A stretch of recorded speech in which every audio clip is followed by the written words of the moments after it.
Hello student, so welcome back to my channel. Myself Mehul Raj and you are watching my channel Mehul Classes बाराट बाका। तो आज हम लोग exercise 8.1 का question number 6 को पढ़ेंगे, जो क्या क्वेश्चन कह रहा है, if angle A and angle B are acute angles, यानी क्या एंगल ए और एंगल बी क्या है, एक्यूट एंगल्स है, such that cos A equal to cos B, cos A और कॉस बी क्या है, दोनों इक्वल है, तो so that angle A equal to angle B, यानी क्या इस एंगल और इस एंगल को दोनों को इक्वल करना है, ठीक ना। यानी क्या ये दोनों एंगल आपस में इक्वल होना चाहिए, ये हमको क्या करना है, सो डेट करना है, ठीक ना। तो इसके लिए हम लोग क्या करेंगे, पहले सबसे पहले एक राइट एंगल ट्रायंगल को बनाते हैं, ठीक ना। तो यहाँ पर अगर हम लोग राइट एंगल ट्रायंगल को बना दे, जहाँ पर समझ में नहीं आएगा कमेंट्स कीजिएगा।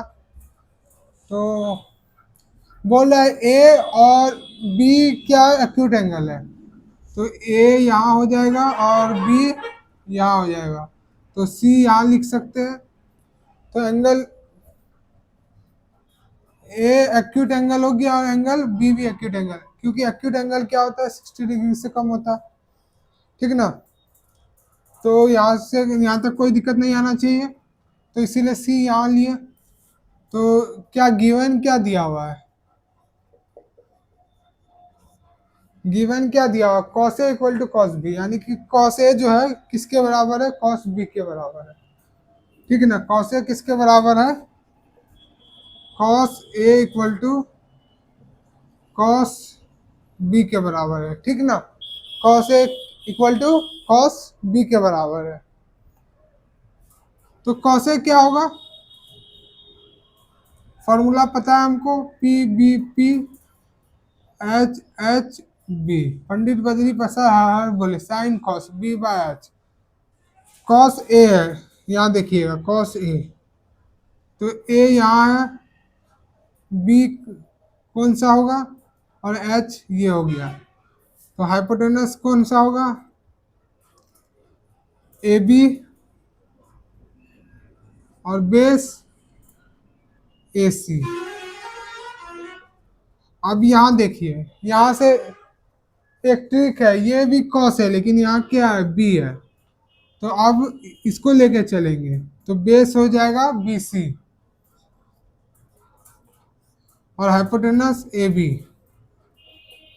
ये ए बी और ये ए बी कैंसिल आउट हो जाएगा, तो यहाँ से क्या निकल गया, ए सी इक्वल टू बी सी, यानी क्या ये और ये दोनों क्या होगा, आपस में इक्वल होगा। यहाँ तक कोई दिक्कत नहीं है आप लोग को, अगर कुछ भी दिक्कत लग रहा है तो कमेंट्स कीजिए। यानी क्या ये ए सी और ये बी सी आपस में क्या होगा, इक्वल होगा। और अब हमको एक बात पता है, ट्रायंगल में हम लोग पढ़े थे, क्या अगर आपस में जो साइड इक्वल होता है, उसके जो सामने वाला एंगल होता है वो आपस में क्या होता है, इक्वल होता है, उसके सामने वाला जो एंगल होता है वो आपस में क्या होता है, इक्वल होता है। इसको अगर लिखना चाहते हैं तो लिखिए, फिर मैं इसके आगे बताना चाहूंगा।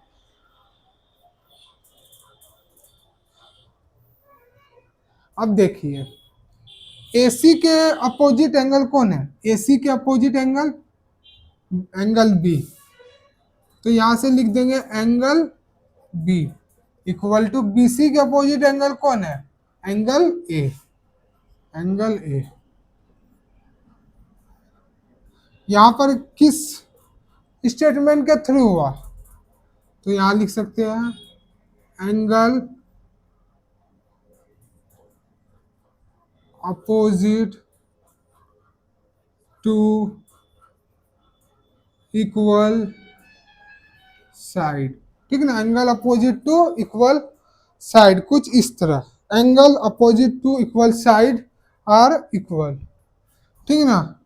तो एंगल बी और एंगल ए क्या हो गया, आपस में इक्वल, यही तो हमको यहाँ प्रूव करना था और यही तो हमको शो करना था, ठीक ना। तो यहाँ तक ये हो गया, कहीं कोई दिक्कत नहीं आया होगा, अगर आ रहा है कुछ भी दिक्कत तो कमेंट्स कीजिए, और अगर आप हमारे चैनल पे न्यू हैं तो चैनल को सब्सक्राइब कीजिए और सपोर्ट कीजिए। हमको आशा है कि आप लोग को समझ में आ गया होगा। तो क्वेश्चन नंबर 6 खत्म हो गया। मिलते हैं नेक्स्ट वीडियो में, नेक्स्ट क्वेश्चन को बताएंगे। तब तक के लिए अगले वीडियो का इंतजार कीजिए। Thank you.